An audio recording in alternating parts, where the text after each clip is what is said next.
Buenas noches, amigos televidentes. Bienvenidos a una nueva edición de su programa Economía y Finanzas. En esta noche vamos a abordar un tema que tiene relación con política cambiaria, el tipo de cambio.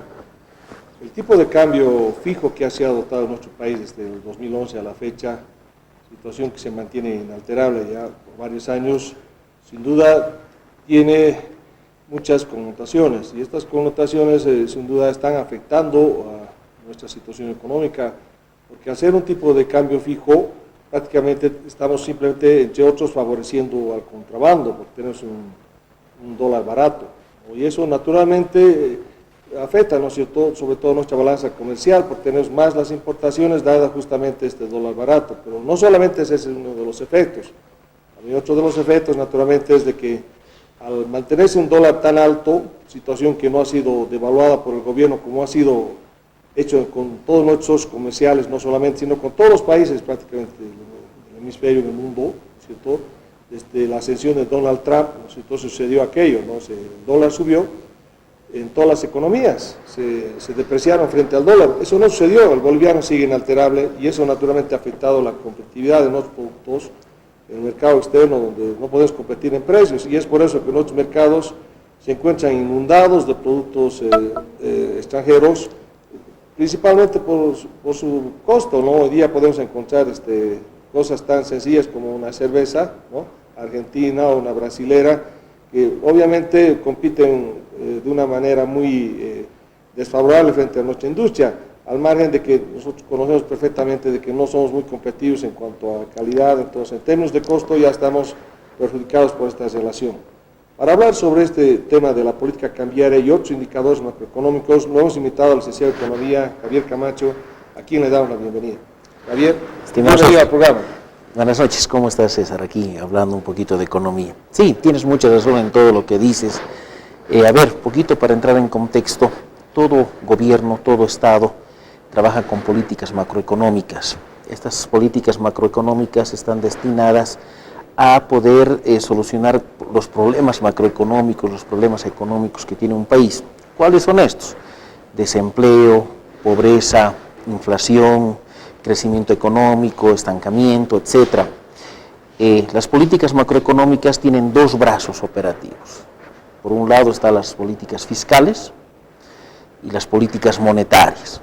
Por el lado de las políticas fiscales tenemos impuestos y los gastos gubernamentales. Son dos herramientas de política fiscal que el gobierno puede utilizar para solucionar estos problemas que habíamos mencionado. Dentro de lo que son las políticas monetarias, tenemos el tipo de cambio, tenemos el encaje legal, tenemos las OMAs, las operaciones de mercado abierto, la tasa de interés, etc. Todo gobierno trabaja combinando estas políticas macroeconómicas, tanto políticas fiscales como políticas monetarias. Nuestro país, desde hace muchos años, ha apostado por un tipo de cambio fijo. Estamos con que el dólar está ahora en 6.96, llegó hasta casi 8, ¿no es cierto? Entonces, dentro de la política de bolivianización, dentro de la política de darle un valor mayor a nuestra moneda, es que el gobierno ha ido fortaleciendo el boliviano en relación al dólar. Hoy en día tenemos un boliviano más fortificado, más simpático, bien peinadito, en relación a un dólar que cada vez vale menos con relación al boliviano, por lo menos en nuestro país. ¿Qué pasa con lo que decías? Esta política económica de cambio fijo tiene muchos bemoles, tiene muchas ventajas, tiene muchas desventajas. En el caso boliviano, permite que las importaciones sean más baratas, es decir, que los productos que nos llegan de Perú, de Chile, de Argentina, de Brasil, todos nuestros vecinos, Paraguay, etcétera, cada vez sean mejores. Las personas que se dedican a la importación de productos y servicios, les sale más barato colocar esto en el mercado boliviano. Y en contraparte, nos perjudica las exportaciones. ¿Pero qué exportaciones? No las exportaciones grandes que tiene Bolivia. Bolivia vive de la exportación de gas, de minerales, de soya, de commodities, ¿no es cierto?, cuyo precio se regula a nivel internacional. De otro lado tenemos las exportaciones no tradicionales, pero al verse con un tipo de cambio fuerte estamos desalentando esas exportaciones, y cada vez vamos aniquilando ese poco aparato productivo que es competitivo en la exportación de algún producto. Nuestros mercados son muy limitados. Estábamos trabajando con un proyecto de bananos ahora y vemos con mucha preocupación esta situación. El tipo de cambio en Argentina se ha disparado y bueno, es un perjuicio muy grande para los productores bolivianos, en este caso para nuestros amigos del trópico de Cochabamba que exportan bananos. Realmente es una situación muy pero muy complicada, y no solo para ellos, sino para todas aquellas exportaciones no tradicionales que tenemos en nuestro país.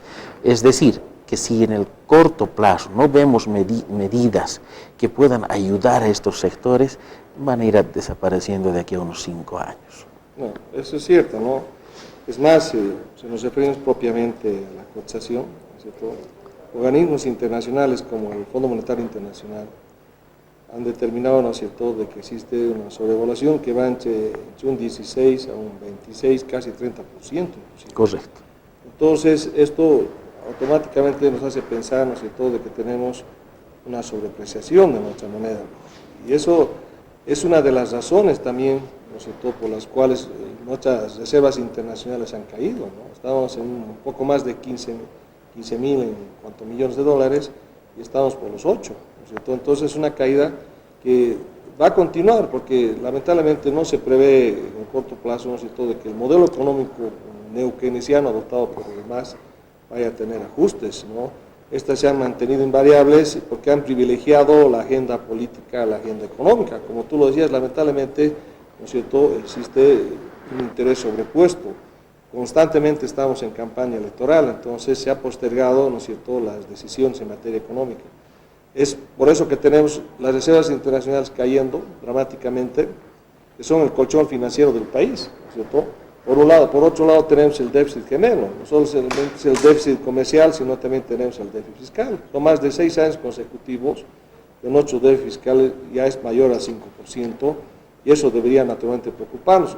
Pero no solamente eso, sino hay otras medidas que se han ido adoptando, como mencionamos en el caso de política monetaria, cuando ha intervenido el Banco Central, por ejemplo, respecto al encaje legal, donde es una declaración manifiesta, ¿no es cierto?, de que al reducir esta en 10 puntos en moneda extranjera, lo hace con el fin de liberar más recursos en la economía, porque se ve que ya hay liquidez, o sea, hay menos divisas que están ingresando en nuestra economía y esa situación va a permanecer invariable, entre tanto el gobierno no haga ajustes.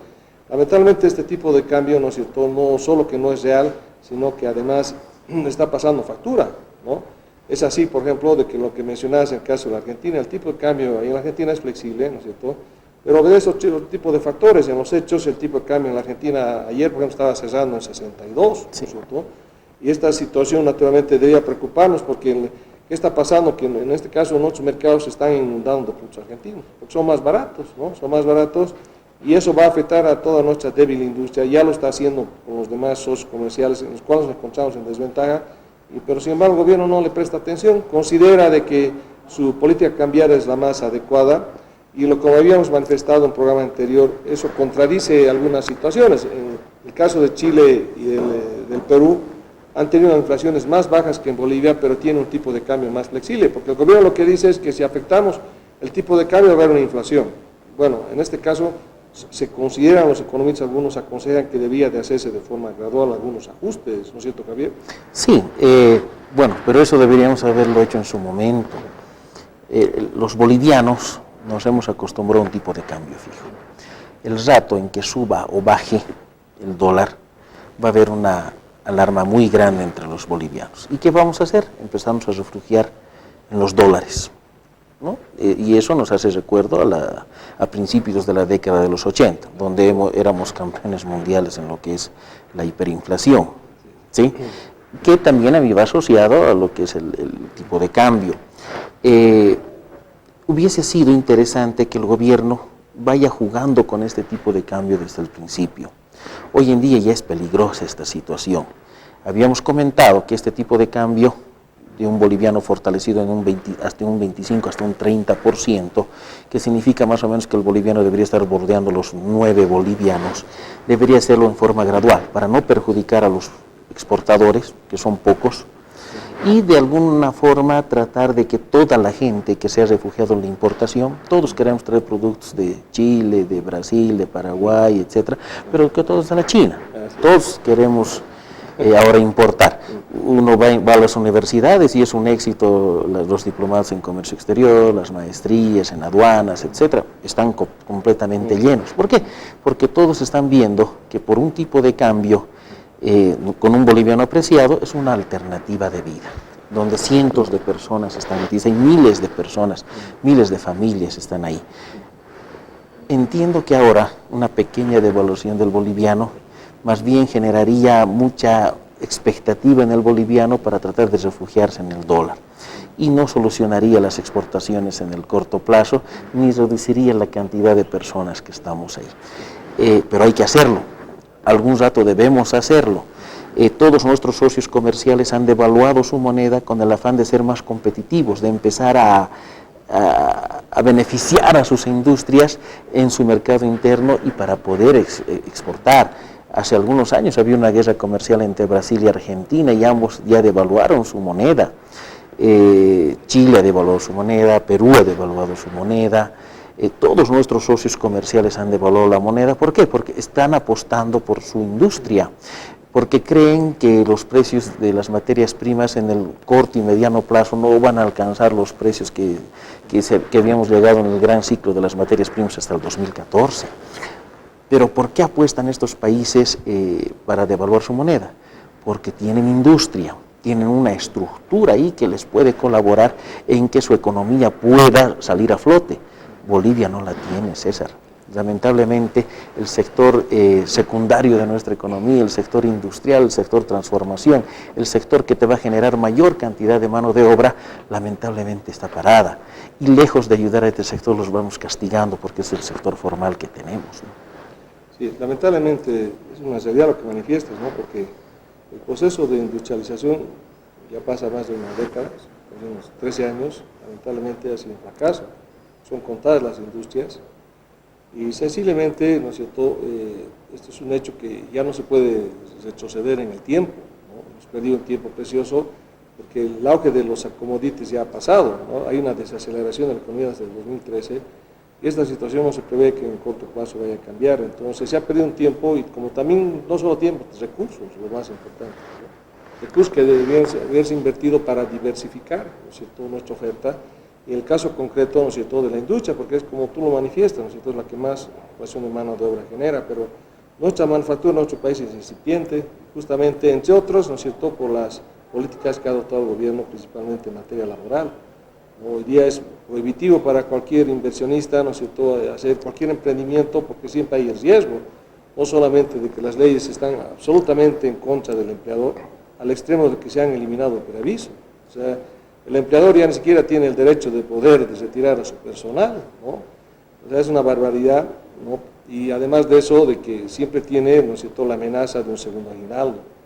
Son situaciones naturalmente que han obligado en los hechos a que la economía formal de nuestro país sea reducida. Apenas está llegando a un 20%, que son pocos los que en este caso tributan a porta, y eso debería preocuparnos, porque en el caso de los impuestos nacionales, ¿no es cierto?, para otros países son una fuente de ingreso muy importante. El caso del IVA, por ejemplo, que es el impuesto al consumo, el más importante, el que más recauda, en nuestro país del 13%. Y escuchamos, por ejemplo, ahora en campaña electoral que existen algunos candidatos que quieren eliminarlo el IVA, pero por Dios, señores, el IVA es el impuesto que más recauda, ¿no es cierto?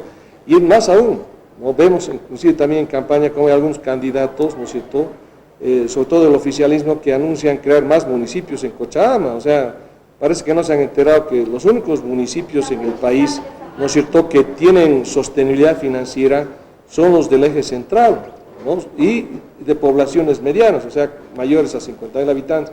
El resto, lamentablemente, sobreviven gracias a las transferencias del TGN. Esto significa, ¿no es cierto?, de que en síntesis, ¿no es cierto?, vivimos, en el caso de los gobiernos nacionales, viven del Estado, pero nuestra economía en general, ¿no es cierto?, hay una situación que debemos de concluirla, y es, lamentablemente es así, y es de que somos muy vulnerables, ¿no? Nuestro crecimiento hoy por hoy está apoyado exclusivamente en el endeudamiento, ¿no es cierto?, y no somos sostenibles financieramente, ¿no es cierto? Es un hecho que debería naturalmente de motivar algunos ajustes pero nuestra política económica no nos lleva a pensar, al menos con el actual gobierno, de que se vaya a modificar. Claro, teníamos un gran flujo de dinero, dinero legal, dinero que venía de la economía subterránea. Economía subterránea son actividades que no se anotan en el Producto Interno Bruto, en el PIB, narcotráfico, contrabando y otras. Entonces, hasta el 2014-15 Bolivia recibió una gran cantidad de dinero, de todo lado. Esto debió haber sido canalizado tratando de transformar nuestra matriz productiva. Las políticas económicas, las políticas macroeconómicas con las que hemos ido trabajando, tanto fiscales como monetarias, han sido más que todo populistas, han ido a buscar el voto, han ido a buscar en el corto plazo el mantener una política que dio en teoría buenos resultados. ¿Por qué digo en teoría? Porque no se basa ese éxito económico necesariamente en el tipo de política que han realizado, sino por la excesiva cantidad de dinero que inundó la economía boliviana. Ahí también tuvimos políticas monetarias que estaban destinadas a sacar dinero de la economía. Todo el mundo se presta ahora en bolivianos, no se presta en dólares.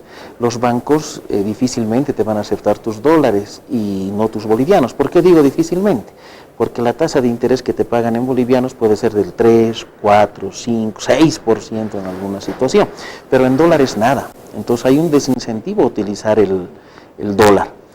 Cuando hay préstamos, yo quiero sacar en bolivianos, me sale mucho más barato, una tasa menor, obtener un crédito en bolivianos que obtener un crédito en dólares. ¿Pero por qué? Porque el mismo Estado, el Banco Central de Bolivia, a través de su política monetaria, ponía unas restricciones grandes al uso del dólar, con encajes legales que llegaron a superar el 50-55% en moneda extranjera. ¿Qué significa eso? Que de 100 dólares que entran a un banco, el banco solo puede movilizar la mitad, solo puede prestar la mitad. La otra mitad tiene que quedar ahí con un costo financiero para el banco. Entonces, prácticamente los bancos estaban obligados a trabajar en moneda nacional y no así en moneda extranjera, cuando había mucho dinero, César.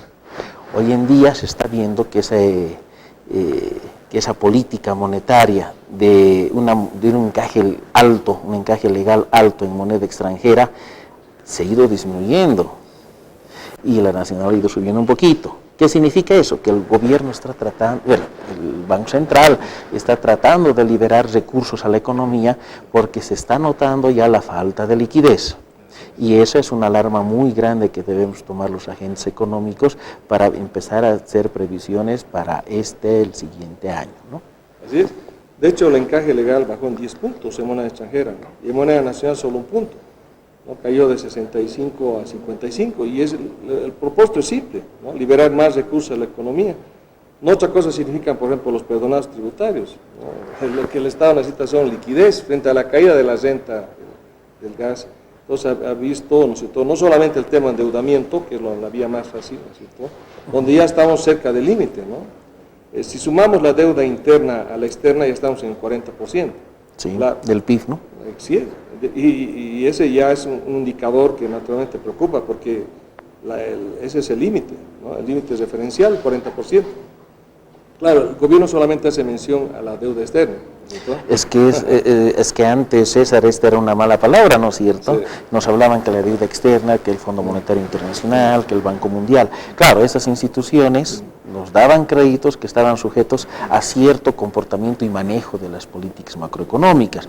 Hoy en día, de cierta forma, nos hemos liberado de esos acreedores, pero tenemos nuevos acreedores. Y que directamente, que nos condicionan el hecho de darnos créditos, pero dándoles trabajo a sus empresas. Basta darse una vuelta hacia Villa Tunari y vamos a ir viendo por toda la carretera todos los proyectos de todo tipo que están en manos de ciudadanos asiáticos, ¿no? La verdad es esa, ¿no? O sea, la balanza comercial en el caso con China es absolutamente desfavorable, ¿no es cierto? Es nuestro mayor acreedor, sin la menor duda, ¿no es cierto? Y con créditos atados, ¿no? Porque el financiamiento te obliga a contratar solo a empresas chinas. Correcto. ¿No? Y hay muchas preguntas desde si existe el respeto, por ejemplo, al régimen laboral, ¿no? No, para nada, no existe. Entonces, hay muchas cuestiones que están en tela de juicio con respecto a este tipo de endeudamientos que se le llaman, son los créditos atados, ¿no es cierto?, porque vienen condicionados. ¿Cómo? ¿No? Entonces, sin duda, cuando este tipo de situaciones se dan, ¿no es cierto?, hay calificadoras, ¿no?, como comentábamos ante el programa de riesgo. Dos de las tres más importantes calificadoras de riesgo a nivel mundial han cambiado, ¿no es cierto?, la calificación de nuestro país de estable a negativa. Hemos ido por retrocediendo. eso, ¿no es cierto?, no solamente por lo que hemos mencionado, por los déficits, la caída de las reservas, lo propio en ausencia de la caída de la renta del gas. La renta del gas ha caído pues de una forma dramática, ¿no es cierto? Eso se ve, ¿no es cierto?, en las transferencias del Estado que han disminuido para todos los subnacionales. Entonces, cuando no se hacen ajustes, y seguramente en el caso de la política cambiaria va a ser invariable por lo menos hasta el 20 de octubre. No. Así está claro, ¿no? Y se vienen las municipales, César, entonces tampoco creo que no lo van a hacer. El actual gobierno apueste por una devaluación de la moneda, que tampoco colaboraría mucho. La situación es compleja, César. Aún devaluando la moneda ahora, el escenario no creo que pueda cambiar en el corto plazo para los bolivianos, ¿no?, para las empresas y particularmente para Cochabamba. Uno da una ojeada a lo que son nuestros indicadores macroeconómicos y es preocupante. Llegamos a ser algún año el mayor productor de petróleo de Bolivia. Cochabamba, con los pozos que teníamos en el trópico, se constituyó en el principal. Después de ello no ha habido más perforaciones, no ha habido más exploraciones y bueno, los pocos pozos que tenemos ahí ya se van agotando. Sector primario de la economía, Cochabamba no es muy grande. En el sector secundario, los departamentos de La Paz y Santa Cruz son los referentes a nivel nacional, son los que más aportan al Producto Interno Bruto. Entonces, ¿qué está pasando con Cochabamba? Estamos empezando a vivir del sector terciario de la economía, el sector servicios. Todos contra todos nos estamos vendiendo en Cochabamba. Y este sector terciario no genera mucho empleo, César. Y básicamente este sector terciario está viviendo de todo lo que podamos importar vía legal o vía contrabando de la China. Tenemos todos los productos. Uno decía ir a la cancha los días sábados era imposible. Hoy domingo también es imposible, porque toda la San Martín, toda la 25 de mayo, todas esas calles están llenas de familias que necesitan pues llevar el pan de cada día a sus hogares y tienen que ver alguna forma para poder subsistir. Entonces la informalidad está creciendo cada vez más. De las heroínas hacia el sur, sí. Los domingos también, Ayacucho heroínas, ni qué decir, hay carritos por todo lado de comidas, nos estamos viendo cada vez más acorralados de acceder a una economía creciente, una economía productiva, una economía que genere trabajo. Así es, Javier. No, lamentablemente así, somos líderes en el crecimiento de la economía informal, eso lo han declarado importantes organismos internacionales, y lamentablemente la situación no parece variar en el tiempo, ¿no es cierto? En definitiva podemos sintetizar diciendo que los grandes beneficiados de esta política cambiaria son los contrabandistas, ¿cierto? Ellos, sí. Ellos sin duda todos queremos importar. Así es, son los que seguramente le están financiando la campaña también al gobierno, porque son los más privilegiados. Seguramente. Así es. Javier, gracias nuevamente por aceptar nuestra invitación para venir al programa. Con mucho gusto pues estaremos contando contigo. A ti, César, y a toda la teleaudiencia por escuchar y permitirnos compartir y conversar un poco de lo que es la economía, ¿no? Gracias, Javier. Gracias. Buenas noches.